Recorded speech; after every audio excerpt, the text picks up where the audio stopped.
విస్తృతం అవుతుందని చెప్పి ఆలోచనతోటి పూలే అంబేద్కర్ నాలెడ్జ్ సెంటర్ భువనగిరి తర్వాత పీపుల్స్ మానిటరింగ్ కమిటీ ఈ నిర్ణయం హైదరాబాద్ లో చేయడం కోసం నిర్ణయం తీసుకోవడం జరిగింది. అందులో భాగంగానే ఈ కార్యక్రమాన్ని ఇక్కడ నిర్వహిస్తాము. ఈ కార్యక్రమానికి మరి మేము మొదటగా ప్రారంభానికే అన్నది పురుషోత్తమని ఉన్నత విద్యా మండలి, మా తెలంగాణ ఉన్నత విద్యా మండలికి వైస్ చైర్మన్ గా ఉన్నారు, అన్నని ఆహ్వానించాం.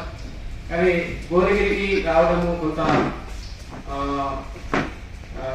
ఆఫీస్ పనులు ఉండడము, సిలబస్ ప్రక్రియలో ఉండడం మూలంగా అన్న రాలేకపోయినారు. వారిని ఈ కార్యక్రమానికి రావాలని చెప్పి ఆహ్వానించాం. వారు వచ్చిన స్వాగతం చేస్తాం కలిసి.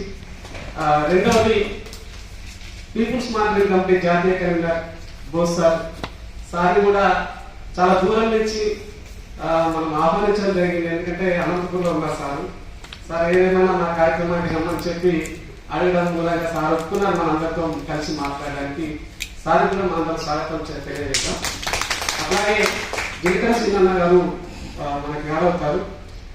ఇప్పుడే మనకి కేవీపీఎస్ రాష్ట్ర ప్రధాన కార్యదర్శి మన మధ్యలో ఉన్న స్కైలాబ్ అన్న, వారికి కూడా మనందరం స్వాగతం తెలియజేస్తాం.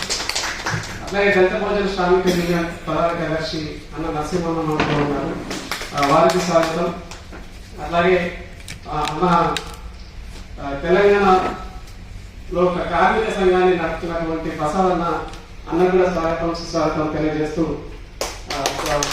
మీ అందరికీ చేరుకున్న తిరుపతి అన్న, శ్రీశైలం అన్న, తర్వాత పూలే అంబేద్కర్ సెంటర్ బాబీని యాదన్న, భాస్కర్ అన్న, బీబీఆర్స్ నుంచి రఘుపతి అన్న, అందరికీ స్వాగతం సుస్వాగతం తెలియజేస్తూ కార్యక్రమాన్ని ప్రారంభించుకున్నాం.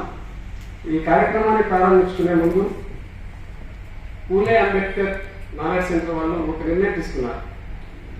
ఏ కార్యక్రమం ప్రారంభం చేసిన ఈ సెంటర్ ఆధ్వర్యంలో భారత రాజ్యాంగ పీఠికని మనం చదువుకున్న అనంతరం కార్యక్రమాన్ని ప్రారంభించుకోవాలని మనకు నిర్ణయం తీసుకున్నారు.